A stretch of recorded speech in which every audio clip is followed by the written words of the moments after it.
Mr. Danny Cook, welcome to the show. Absolute pleasure. Good to see you again, Rishi. Mate, it's so lovely talking to you. And I'm actually interested. On the day of recording today, it's the 10th of October. Do you know what's significant in 4 days' time? Oh, what's significant about 4 days' time? Probably not my first game, but one of my first games in terms of coaching. About 15 years ago, it'll be coming up to Well, that that's date what as I've well. actually got down. I might be wrong then, Yeah. but I got down that it was the 14th of October 2009. Now it is 2024, the 15th year anniversary of Danny Cook's first ever football game. That's what I've got down. How does it feel? Old. Too old. In 15 years' time, you people will think you're about a 50-year-old bloke, but can you just tell the viewers how old you actually are? Yeah, I feel about 50. I am 27, going to be 28 this year, so November. Which is absurd to think about. You know what? Can we actually go back to 2009? Let's just. Young Danny Cook has now been given the touchline in his first ever game. What is he preparing? What is he saying to the lads of the football team? Um, No, it was interesting. I think as a lot of people probably do in the football sphere, they would have played Football Manager, they would have done Fantasy Premier League. They would have thought about that ambition of coaching and management. So I think it was definitely eye-opening. Um, I was thinking back to that actually a couple of days ago, and the there's little things that or I kind of did there that still sort of translate now, which is quite funny to look back on, really. Talk me through it. What are those key sort of aspects you're talking about? Yeah, so I think one of those, I can't remember how effective it was, but I know obviously we did it in your senior year with us at ASL, but we sort of did player messages back then as well. Mm, And it was probably more so from me to the players to try and get them to be motivated. Um, I mean, you learn a lot basically. Just to give you a bit of a flavour for that experience, it was me coaching or managing my peers. So that's your classmates, yeah. classmates that I've been on the pitch with, classmates that you see obviously and you play football with at lunchtime or whatever.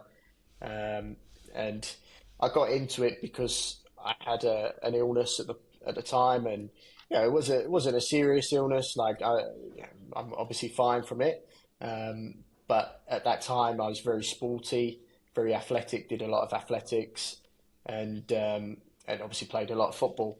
So yeah, I obviously missed out on that, and I kind of got encouraged into a bit of coaching, and I started off with like local clubs, and obviously school was the main opportunity with that.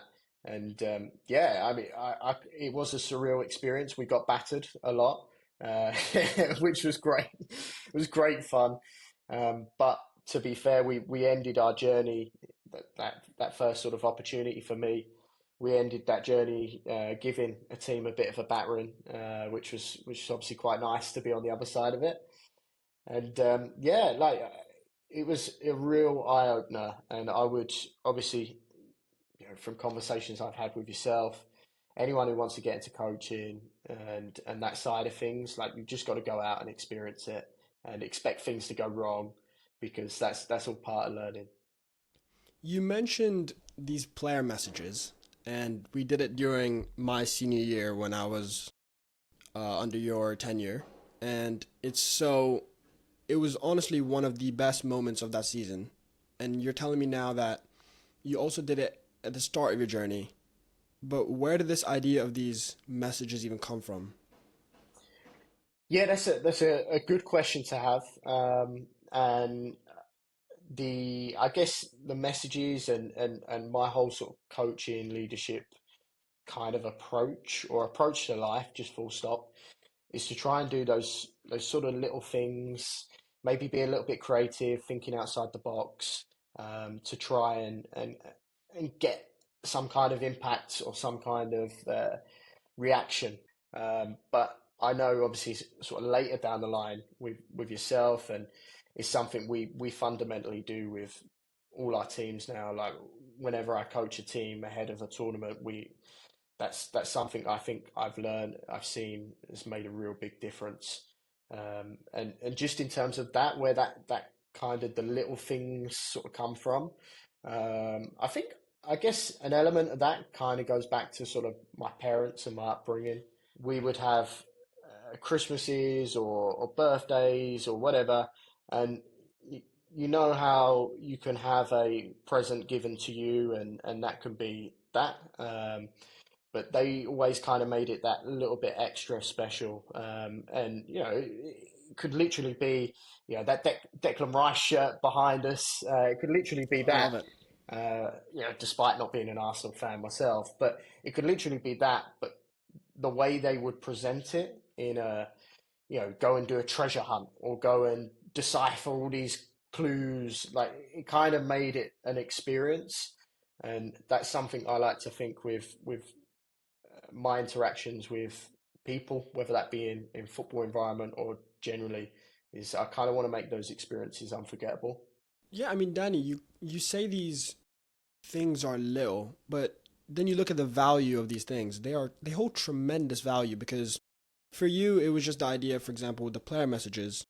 You made us do player messages for one night, but that held tremendous value, not even just for the tournament, but I'd like to think that a lot of the boys kept some of those messages. They have it there. So this is clearly an art of innovation in the sense that you get ideas, and whether you think they're small or big, they still hold tremendous value, right?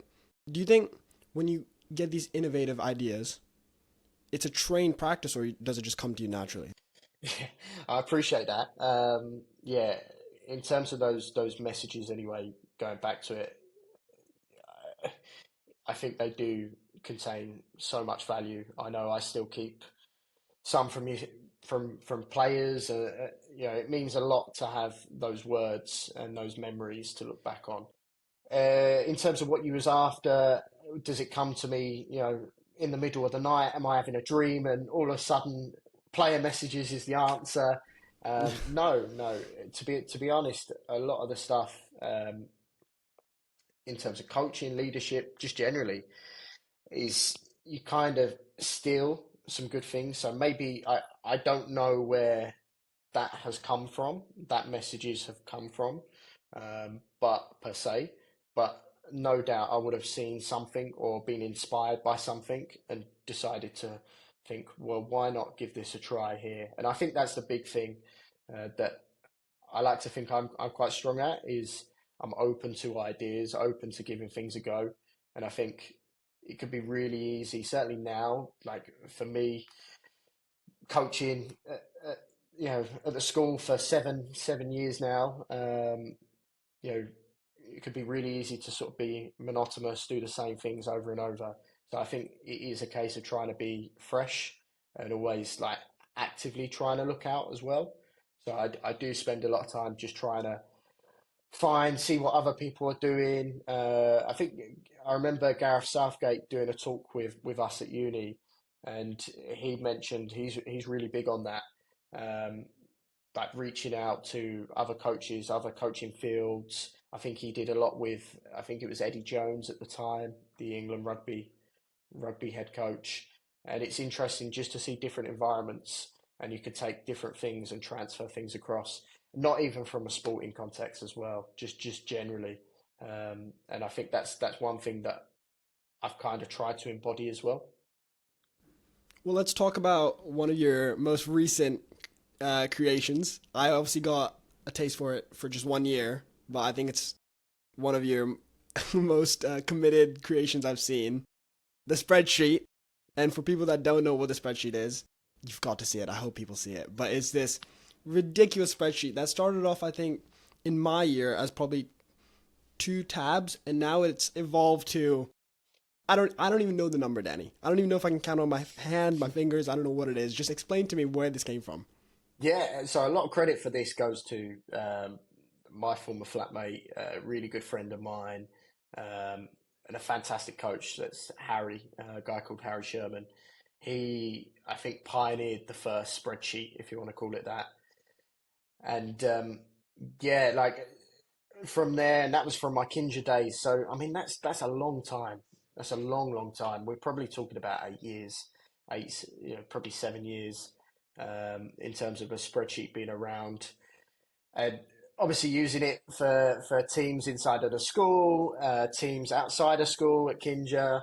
Um, so it's gone through various versions. I would say the last 3 years, I've seen big jumps where I don't know, I can't quite pinpoint what moment in terms of the idea has come from, but certainly gone down the route of it trying to be a bit more dynamic, a bit more engaging, so that you as a player or as a person would feel pride and would want to have a look and engage with this sheet.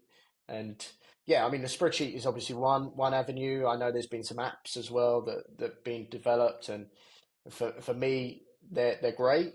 Some of these apps look great, but I quite enjoy building this spreadsheet and sort of tailoring it towards what we want, really.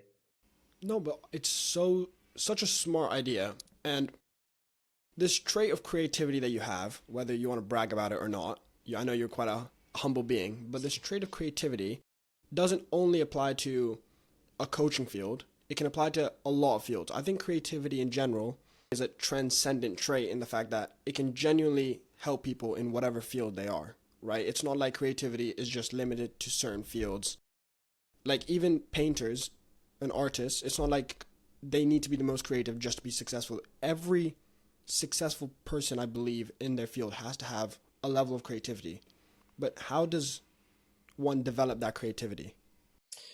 I guess to answer your question is probably experiences as well. So just thinking back to that, I used to work at a sports analytics company. That was a really good grounding for me, actually, in terms of that was my first job post uni, graduate job. You know, working in sports, having to deal with a sporting environment where there's lots going on, and actually just thinking about that to do with the spreadsheet.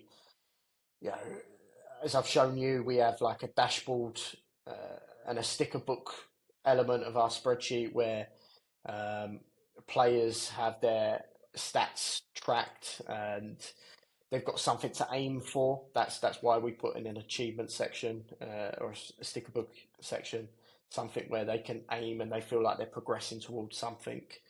And I just think the stat side that kind of came from that environment, and then from my experience there, I was actually sort of channeling or funneling the data that was being provided into media form, so graphic, video. I think it just comes from going out there, experiencing things, whether that's firsthand in a job environment, like I just mentioned, or just like talking to people. I think that's a big thing, connecting with people because you get sporadic moments, and you all you need is that sort of one little golden nugget that can really make a big change onto perspectives, onto ideas, or anything like that. Really. This idea of the more you experience, the more you can unlock creativity is fascinating to me. But I'm trying to wonder, right? For let's say people with limited time, in the sense that they don't know which experiences spur more creativity, what advice would you say to those people that are wondering which environments do they put themselves in to potentially develop the most amount of creativity? Ooh, that's a tough question, Rishi. You're asking all the tough questions here. That's the Um, point of the Hidden Mentality podcast, yeah, man. yeah, That's why we're exactly. here. Well, wow. So I think really the best place if anyone's stuck, and I certainly am stuck at times. So it's not like I'm not talking as if I'm some major expert here because I'm not. I'm still learning on this journey as well. I may have experienced some different things and maybe a little bit further along a journey than some others, but that's that's the journey. You're never finished. You're always going, always progressing. So, to come back to your question, I guess really you have to reflect on what you're trying to achieve, what you're trying to, I guess, stand for. What's your values? And I think if you kind of start there, and yeah, as corny as cheesy as it sounds, sometimes it takes like literally just go and have a walk, just go and do something where you can kind of switch, either switch your mind off or take your mind out to a different environment. So yeah, this is a general work thing for me. I actually think sometimes my most productive moments are like outside of a flat or outside of an office. Like for me, I quite enjoy like I will walk somewhere and maybe I do my work in a a coffee shop or something like that, and that will make that change of scenery can spark a it could spark an idea or something that maybe I wasn't thinking before because I was so bogged down in this environment or bogged down in the situation. It's almost like there isn't a set environment for everyone that spurs creativity, but it's rather the, tell me if I'm misquoting you here, but it's rather the change of environment that can potentially spur creativity. It might well be the case that you're the type of person where you're super focused. It doesn't matter what environment you're in, like you've got it. Like for me, I just quite enjoy that change of scenery sometimes, or just getting up, being active because I'm quite an active person, being active, chatting to people, and then it can spark something. When someone says, "Oh, this person's so creative," right? "Oh, Danny, you're such a creative coach." Let's break down. I want to kind of break down what that means, right? What are the behaviors that actually display creativity? Because I think, in my opinion, and I want to hear yours as well, I do think creativity can be a trained trait in the fact that it's not solely innate, right? So there must be a certain behavior that we look at people and go, "Wow, they're so creative." Hmm. Um, I definitely agree with your point in terms of you. I mean, maybe some people are. We talk about creativity. The natural thing that probably comes to anybody's mind is artistic, and thinking Yeah. about that side of things, like how you design things. But creativity in sport, in leadership, in coaching can be, as I've mentioned, so many different types. It's not necessarily putting together a fancy spreadsheet. It is how do you design a session? How do you speak with players? So talking about those qualities, it is difficult because I think everyone has the power to be creative. It just might take a little bit more time and a bit more patience to find that spark that you need. So I think really actually it's a lot of the creativity element in terms of maybe a leadership or just maybe generally in life is having the confidence or having the openness to go and just experiment and get things wrong. Because yeah, that's you say about going back to right at the start, 15 years or whatever. Like, I mean, yeah, granted, 15 years on and off in spells, but I've done a lot of things or got a lot of things wrong in that time that I've certainly learnt from. And there's a lot of things, even from doing a session this morning, that I definitely got wrong, and I would change for next time. So that's fine. That's part of learning. No, yeah, there is this sense of, for example, I think you said earlier, it's usually creativity is linked with the artistic sense, but is creativity context dependent in the fact that when we say someone's creative, like a Leonardo da Vinci, an artist, that's because they're creative in their own field. So is creativity actually about just being well versed in your own field to the point where you can then problem solve because you've done so much research, you've got so much information in your head. Yeah, I think for me, yeah, it would.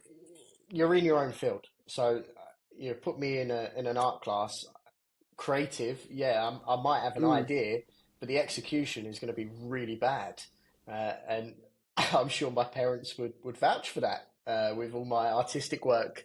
So yeah, it is a matter of what field you're in, and I think it comes from experience in that field, and just building that up and building up that knowledge.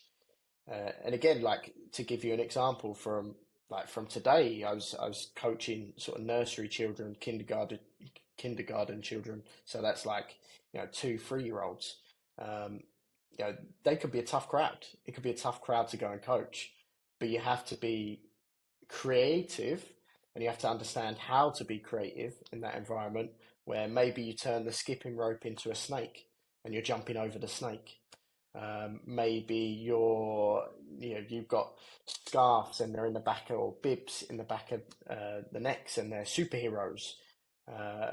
Movements. Can you move sideways like a crab? It's all these little things that in that field, that's creativity because that's to do with them. But can I apply that to coaching? I don't know, coaching an IT lesson or something like that. There may be some transferables, but it's kind of quite unique to, I guess, your field. No, what would you say is been in your 15 years of coaching your most creative, your most innovative sort of invention you come up with? I mean, obviously it can be very football related, and that's what we're going for. Yeah, and just to say, because football for me is obviously has been a big part of my life, and Of course. it's yeah, I spend a lot of time out there coaching. You spend a lot of time out there reffing.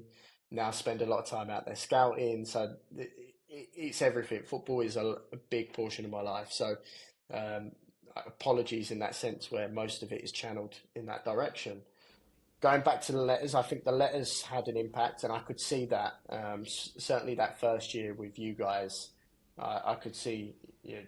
Just to give a bit of context, it was these messages that you guys or anyone listening, like the players, kind of had a list of 4 or 5 players that they would write messages about, and this was about a pre-tournament bit of motivation, like no idea how this is going to go. Sent it out to the players, and I remember I was sitting there. I was having my lunch, and I opened it up for the first time, and it was just so powerful. And that's where, like for me, I think in terms of impact, that's probably one of the biggest because at that moment, and it helped. I had obviously a fantastic team, a fantastic group of people who expressed clear gratitude, clear love for each other, and that transformed onto the pitch big time. But the like we we obviously then collated it and gave it to you guys on the morning of the tournament, and I just remember seeing faces of like people opening it, and yeah, I was like really put back at and proud, I guess, in that sense of what you guys had kind of messaged each other and that support, that motivation you've given each other, but also sort of proud of what we've kind of done in terms of making an impact. But going back to what I mentioned earlier, it's like how can we do these small things, these small 1% things that certainly in our environment, in a sporting environment, those little percentages can make a huge difference to an outcome. Do you think the reason you've picked out the messages as your best invention is because it holds the most value, in your opinion?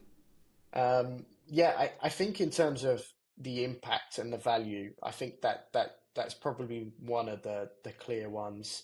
Yeah, I've done some things outside Kinja where you're recognizing maybe a player leaving or and you've put together a nice little thing with the help of the team. I think it's those moments. It's seeing how much it means to people is what makes it so rewarding. And going back to sort of what I mentioned earlier about my family and stuff is knowing that on the flip side of those Christmases or those birthdays, yeah, it was great. Like okay, let's say it was that rice top.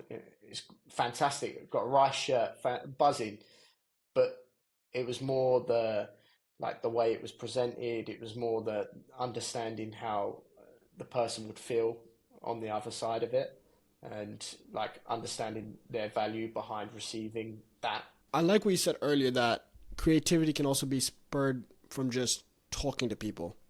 This idea that have you ever heard the phrase there's oh god if I say this wrong I'm gonna look like an idiot but there's nothing new under the sun is that the phrase that the fact that every idea you actually come up with has been made before, right? Because there's so many people on this planet, right? But it's the fact that you're allowed to come up with this idea by just learning from others. And I think that is one aspect that people fail to do, is because people are so obsessed with coming up with an idea on their own and claiming it as their own, but forget that learning is probably most stimulated by conversing like we're doing now. Absolutely, absolutely. And just to add to that, yeah, this is perfect timing. Last night we, as coaches, we caught up, and one of my new coaches this year, he's been a great addition, Harry Nevins, hopefully a future guest of the podcast, hopefully. We'll get them, yeah. Um, yeah, hopefully. Anyway, he came up with a number of good ideas last night, and one in particular really stood out, and I know we're already sort of actioning. And it's that it comes from conversation, and it's not having the ego to claim ideas, because to be honest, like the messages, like I don't know where I've got it from, but someone would have done that. That's not a new thing, right? Um, so it's not all on me, but it's just how you, I guess, apply it to an environment. And the same with the spreadsheet, as I mentioned, that was from Harry, who I'm sure probably picked it up from someone else or got inspired by someone else. So it's about how you put your own spin on things.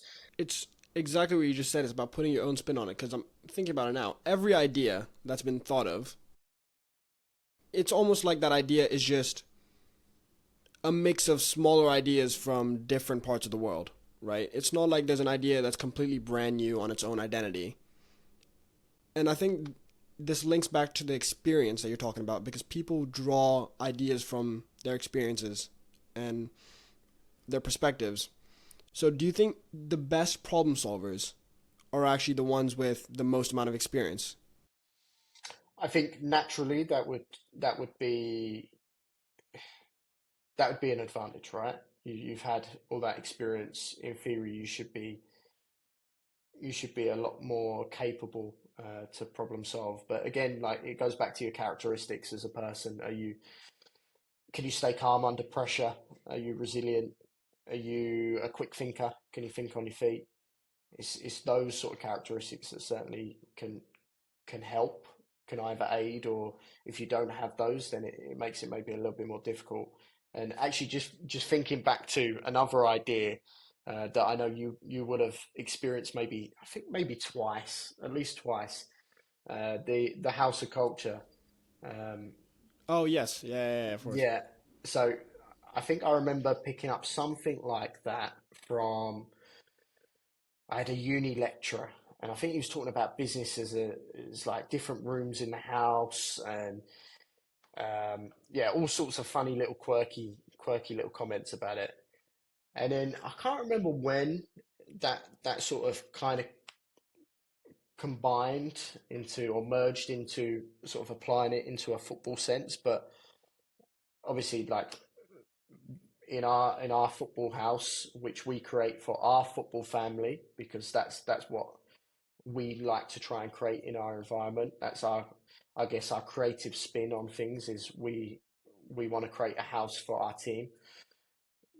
But yeah, it was all player led. And then I think since you unfortunately left us, the last couple of years, we've added another layer, being inspired by the film Up, which is we've added balloons to our house, and each balloon represents a person. So everyone like puts their name on it or signs it. It's just little things like that where you get inspired by uh, original, ideas from uni lecturer or whatever, and then just collaborating little things. And I think that really helps as well, sort of convey that message. I mean, first of all, you said earlier that since I left you guys, first of all, I didn't have a choice to leave. All right, it'd be a bit odd if I was chilling around a high school at the age of being a sophomore in college. But I do like this idea that creativity isn't about actually creating; it's about collecting. Because you've talked about the fact that you've collected all these ideas from different scenarios, but the best part is this mixture of ideas you've collected. It is now the Danny Cook spin on it. No one else has thought of this collection of ideas as one idea. And I think that's where creativity actually comes from. It's about curating ideas from different perspectives, different people around you, rather than trying to create an idea all by yourself. Yeah, I think that's fair. Creativity is something that can be trained, but I like this point that you said earlier. In times of pressure, how do you manage to still be creative and still manage to find a problem-solving decision? Yeah, I mean, this is a big question, right? And I think if we all had the answer, then we'd all be filthy rich. I'll be honest. So I don't think there's a golden bullet to that specific scenario. But I would say it's going back to those characteristics of what you are, what you value. I think it can certainly help influence Mm, that. mm. I mean, how often do you were speaking earlier about taking these walks and putting yourself out of your normal environments? How often do you do that? It's a good question. Probably not enough to be brutally honest, and that's because, with all due respect, I'm pretty busy. So it's I will get those walks, like, I guess unscheduled is more a case of like I'm walking between A or B, and I'm very fortunate to work a couple of different roles, a couple of different jobs, which means I do a lot of traveling. So it's actually in those moments that are sort of unscheduled, I guess scheduled in a way because you know you're going to be working, but it's those unscheduled downtime where, I don't know, maybe you're forced to go a different way to your venue wherever you need to go. Um, and you on that way you start thinking about something else, and that's where you get that inspiration from. So I think a lot of it is sporadic and unscheduled, but there's definitely times I kind of catch myself. Not that not that I'm pretty prolific in it, but I feel like I'm sure you can all judge yourselves and understand moments where you maybe need a little bit of motivation, or you can feel like maybe your levels are dropping a little bit, and Mm. that's where I kind of feel like I need to get out. That's usually my time to.